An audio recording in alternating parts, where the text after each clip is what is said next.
आज की इस कक्षा में पुनः कक्षा 7वीं के विद्यार्थियों का बच्चों आपकी पुस्तक है रुचिरा द्वितीयो भागः और आज आप पढ़ने वाले हैं प्रथम पाठ सुभाषितानि, इसका भाग 2। प्रथम भाग में आपने इस पाठ के 3 श्लोकों को पढ़ा था। आज हम इस भाग 2 में आगे के जो 3 श्लोक बचे हुए हैं उनको पढ़ेंगे। चलिए हम ये प्रथम पाठ के जो प्रारंभ करते हैं। बच्चों फिर से आपको मैं कह देता हूं कि आप सभी लोग पेंसिल, नोटबुक और टेक्स्ट बुक अपने साथ रखिए और श्लोक, शब्दार्थ और श्लोकार्थ या सरलार्थ आप अपनी नोटबुक में नोट करते जाइए। अभी हम श्लोक पढ़ेंगे। गा करके यहाँ पर आपको भी इसका गाने का अभ्यास करना है और श्लोकों को याद करना है। तो लीजिए हम प्रारंभ करते हैं। पहला श्लोक आज की कक्षा का। सद्भिरेव सहासीत सद्भिः कुर्वीत संगतिम् सद्भिर्विवादं मैत्रीं च नासद्भिः किंचिदाचरेत्।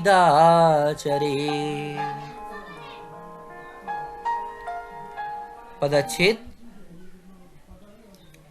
सद्भिः एव सह आसीत सद्भिः कुर्वीत संगतिं सद्भिर्विवादं मैत्रीं च न असद्भिः किंचित आचरेत। लीजिए बच्चों, अभी हम यहाँ देखते हैं शब्दार्थ। सबसे पहला यहाँ शब्द है सद्भिरेव। इसको हमने अलग अलग किया था तो हुआ सद्भि प्लस एव। ठीक है, अब यहाँ पर सद्भि शब्द का 3 बार यूज हुआ है और एक बार असद्भि शब्द का यूज हुआ है। ये सद्भि और असद्भि दोनों ही शब्द तृतीय विभक्ति बहुवचन में बने हुए हैं। आपको एक बात और कहूं कि यह तृतीय विभक्ति के साथ में या कहें सह शब्द के साथ में तृतीय विभक्ति का प्रयोग होता है। ठीक है, तृतीय विभक्ति में जो भी शब्द बनेंगे सह के साथ उनका प्रयोग किया जाएगा। ओके, यहाँ आप देख रहे हैं सद्भि सह, यानी सह का मतलब होता है साथ में। सद्भि माना होता है सज्जनों के साथ और इसका विलोम शब्द है असद्भि। उसका मतलब होगा दुर्जनों के साथ। ठीक है, तो इसका अपन पूरा मीनिंग देखते हैं। देखिए, सद्भि एव सह आसीत यानी सज्जनों के साथ ही आसीत माने होना चाहिए या कहें बैठना चाहिए। आगे है सद्भि कुर्वीत संगतिम। ठीक है, सद्भि कुर्वीत संगतिम यानी सज्जन पुरुषों के ही साथ कुर्वीत करना चाहिए, संगतिम उनकी ही संगति करना चाहिए। और सद्भि विवादम, विवाद माने झगड़ा, इसका विलोम को क्या होगा मैत्री, मित्रता। ठीक है, तो मित्रता। सद्भि विवादम मैत्रीम च यानी सत्पुरुषों के साथ, सज्जनों के साथ ही चाहे विवाद करना हो, झगड़ा करना हो अथवा मैत्री अर्थात मित्रता या दोस्ती करनी हो वो करनी चाहिए। ना सद्भि है ना, ना सद्भि शब्द है, इसमें भी 2 शब्द हैं, न प्लस असद्भि यानी असद्भियों के साथ, न माने नहीं, किंचित थोड़ा भी, आचरेत आचरण करना चाहिए। अर्थात ये चौथे जो पद है इसका मतलब होगा कि दुर्जन पुरुषों के साथ तो कुछ भी व्यवहार नहीं करना चाहिए। देखिए फिर से बताते हैं। सद्भिरेव सहासीत यानी सज्जनों के साथ ही बैठना चाहिए। सद्भि कुर्वीत संगतिम अर्थात सज्जनों की ही संगति करना चाहिए। सद्भि विवादम मैत्रीम च यानी सज्जनों के साथ चाहे विवाद हो चाहे मित्रता हो वो करनी चाहिए। पर असद्भि न किंचित आचरित अर्थात दुष्ट पुरुषों के साथ तो किसी भी तरह का व्यवहार हमें नहीं करना चाहिए। तो हम आगे यहाँ पर देखेंगे बोध प्रश्न, जिससे कि आप उनका अन्वय कर सकें, संस्कृत में अर्थ निकाल सकें। तो लीजिए आपके सामने है ये पहला प्रश्न।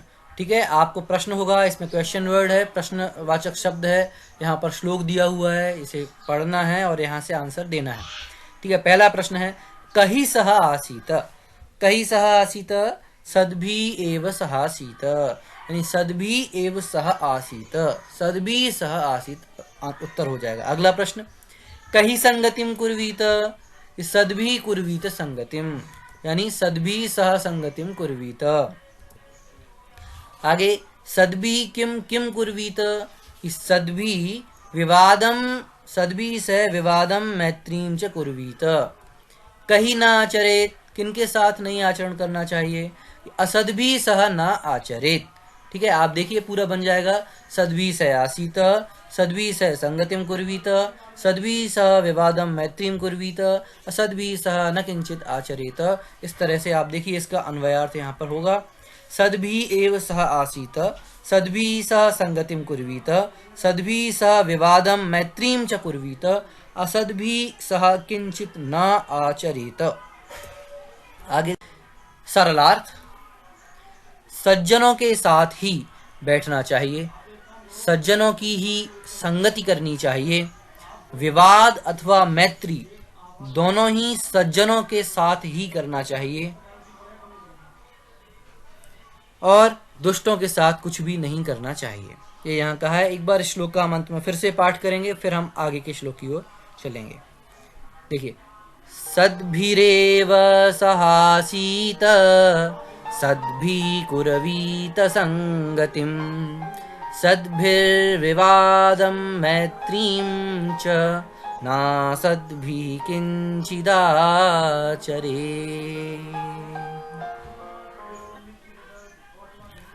अब अगला यहाँ श्लोक नंबर 5 हम इसका पाठ करेंगे। आप सभी लोग भी मेरे साथ या मेरे पढ़ने के बाद आप दोहराएं अवश्य।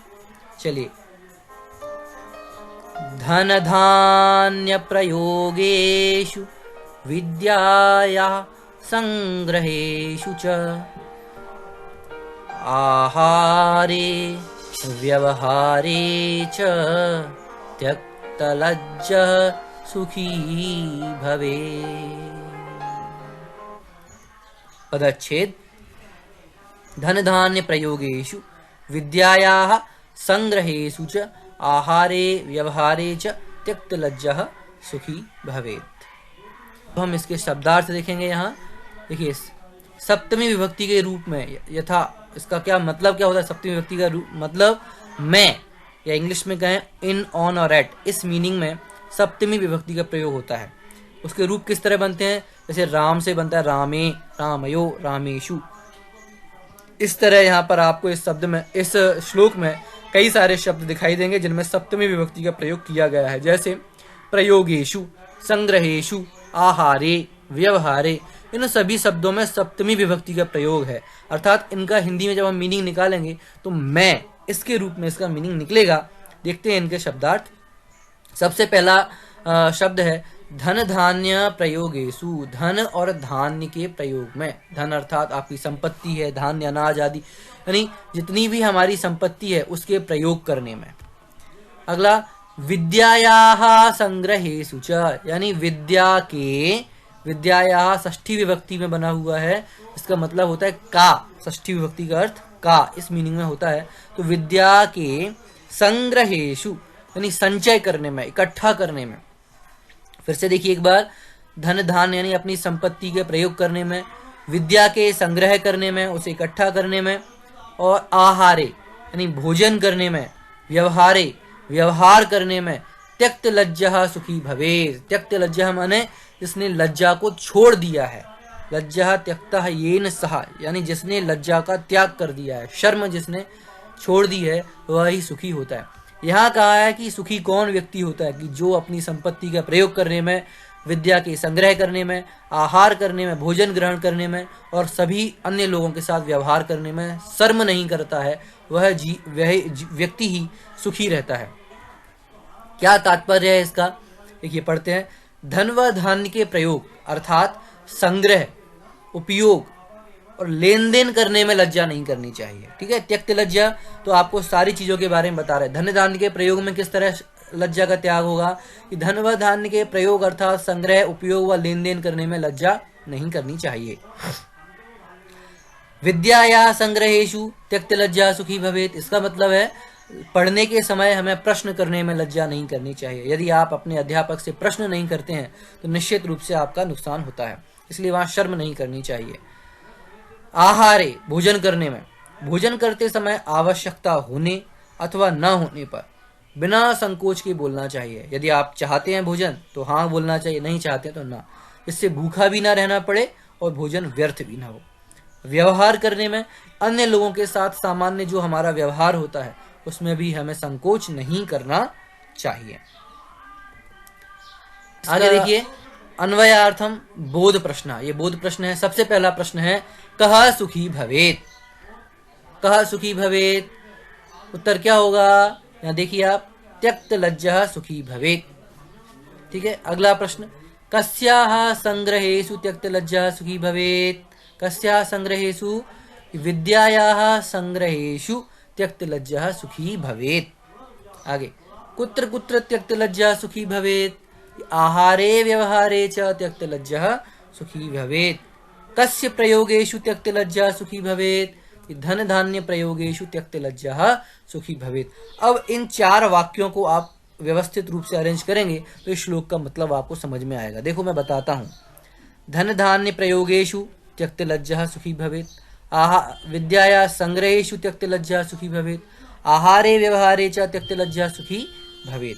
देखिए इसका इस तरह से अन्वय बनेगा, धन धान्य प्रयोगेषु विद्याया संग्रहेषु आहारे व्यवहारे च त्यक्त लज्जः सुखी भवेत। सरलार्थ हम धन धान्य के प्रयोग करने में, विद्या के संग्रह करने में, आहार करने में व व्यवहार करने में संकोच त्यागने वाला व्यक्ति ही सुखी रहता है। अंत में हम एक बार फिर से इस श्लोक का पाठ करेंगे। आप सभी लोग भी मेरे साथ इसका पाठ अवश्य करें।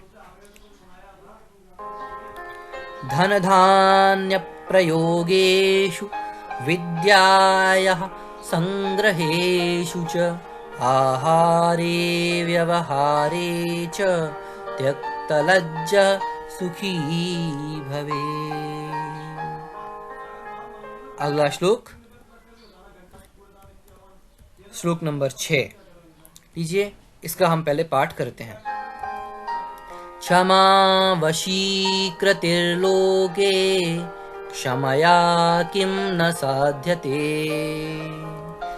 शांति खड्गः करे यस्य किं करिष्यति दुर्जनः। पदच्छेदा, क्षमा वशीकृतिः लोके क्षमया किं न साध्यते। शांति खड्गः करे यस्य किं करिष्यति दुर्जनः। शब्दार्थ, सबसे पहला क्षमा। क्षमा अर्थात सहनशीलता होना, हमारा अंदर दूसरों के प्रति क्रोध न करने की भावना होना, किसी भी तरह के व्यवहार में सहनशीलता। वशीकृति ही, अलग अलग किया हमने शब्दों को, तो वशीकृति ही लोके, वशीकृति ही माने होता है वशीकरण, अपने वश में कर लेने वाली है, वो अपने वश में कर लेती है। इसके इंग्लिश में बोलते हैं कैप्टिवेशन करना, है ना। क्षमा वशीकरण है, कहाँ? लोके, विश्व में। क्षमा एक वशीकरण है, माने इस लोक में सबको अपने वश में कर लेने वाली होती है। क्षमया किम न साध्यते, क्षमया माने क्षमा के द्वारा, तृतीय विभक्ति एक वचन है इसमें। क्षमा के द्वारा किम न साध्यते, यानी क्षमा से क्या प्राप्त नहीं किया जा सकता। इसका मतलब ये है क्षमा करने से हर चीज प्राप्त की जा सकती है। शांति खड्ग, ये कौन सी? खड्ग माने होता है तलवार, तो शांति रूपी तलवार, है ना। जिसे इंग्लिश में आप कहेंगे पीस एज अ स्वॉर्ड, मतलब ऐसी कोई तलवार नहीं है, पर कहा है जैसे तलवार दूसरों को मारने को काम करती है, पर एक शांति रूपी तलवार है, वो सब जगह शांति ही पैदा करने का काम करती है। करे, करे माने होता है हाथ में, कर माने हाथ होता है, सप्तमी विभक्ति एक वचन बना है। यस्य करे शांति खड्गा, यानी जिसके हाथ में शांति रूपी तलवार है। किम करिष्यति दुर्जनः, दुष्ट, दुर्जनः माने दुष्ट व्यक्ति। किम करिष्यति, उसका क्या बिगाड़ सकता है, अर्थात कुछ भी नहीं। फिर से देखिए आप इसका मतलब एक बार। लोके क्षमा वशीकृति, लोक में क्षमा एक वशीकरण है, क्षमा से क्या प्राप्त नहीं किया जा सकता। यस्य करे शांति खड्गा, जिसके हाथ में शांति रूपी तलवार है। दुर्जनः तस्य किम करिष्यति, दुष्ट भी उसका क्या कर सकता है। इस तरह इसके शब्दार्थ हैं। इसका तात्पर्य क्या हुआ, देखिए क्षमा सभी को अपने वश में कर लेती है। क्षमा वशीकृति माने क्षमा सभी को अपने वश में कर लेती है। क्षमया किम न साध्यते, इसका मतलब कि क्षमा से कुछ भी प्राप्त किया जा सकता है। शांति खड्गा करे यस्य, यानी शांति रूपी तलवार जिसके हाथ में है, इसका मतलब कि शांति भी एक तलवार की तरह है, और वह शांति रूपी शस्त्र जिसके हाथ में होता है, किम करिष्यति दुर्जन, अर्थात दुर्जन व्यक्ति भी उसका कुछ बुरा नहीं कर सकता है। आगे देखिए इसका बोध प्रश्न। पहला प्रश्न है, श्लोक दिया हुआ है, यहां देखेंगे आप, फिर आंसर देखें। का वशीकृति ही, का वशीकृति ही, क्षमा वशीकृति ही, क्षमा कुत्र वशीकृति ही, क्षमा लोके वशीकृति ही, कस्य दुर्जनः किमपि न करिष्यति, कि शांति खड्गः करे यस्य करे तस्य, है ना, यस्य करे शांति खड्गः तस्य दुर्जनः किमपि न करिष्यति। अन्वयार्थ, आप इन बोध प्रश्नों का अवश्य अभ्यास करें जिससे कि श्लोक आपको संस्कृत में आसानी से समझ में आवे। देखिए इसका अन्वयार्थ, लोके क्षमा वशीकृति ही, क्षमया किम न साध्यते, यस्य करे शांति खड्गः दुर्जनः तस्य, तस्य अर्थात उसका, किम करिष्यति। सरलार्थ, इस विश्व में क्षमा सभी को अपने वश में करने वाली है। क्षमा से क्या प्राप्त नहीं किया जा सकता, अर्थात सब कुछ प्राप्त किया जा सकता है। शांति रूपी तलवार जिसके हाथ में है, दुर्जन उसका क्या बिगाड़ सकता है, अर्थात कुछ भी नहीं बिगाड़ सकता है। एक बार हम फिर से श्लोक का पाठ करेंगे। क्षमा वशीकृतिर्लोके क्षमया किम न साध्यते, शांति खड्गः करे यस्य किम करिष्यति दुर्जनः। बच्चों, इस तरह से आज हमने ये पूरे श्लोक इस पाठ के पढ़े हैं और आपको फिर कहूँगा कि आप सारे श्लोक, शब्दार्थ और सरलार्थ अपनी नोटबुक में नोट कर लें और आगे की क्लास में हम अब इस पाठ के अभ्यास प्रश्नों का हम अभ्यास करेंगे। तब तक के लिए आप सभी को सुप्रभात और आपका दिन मंगलमय हो।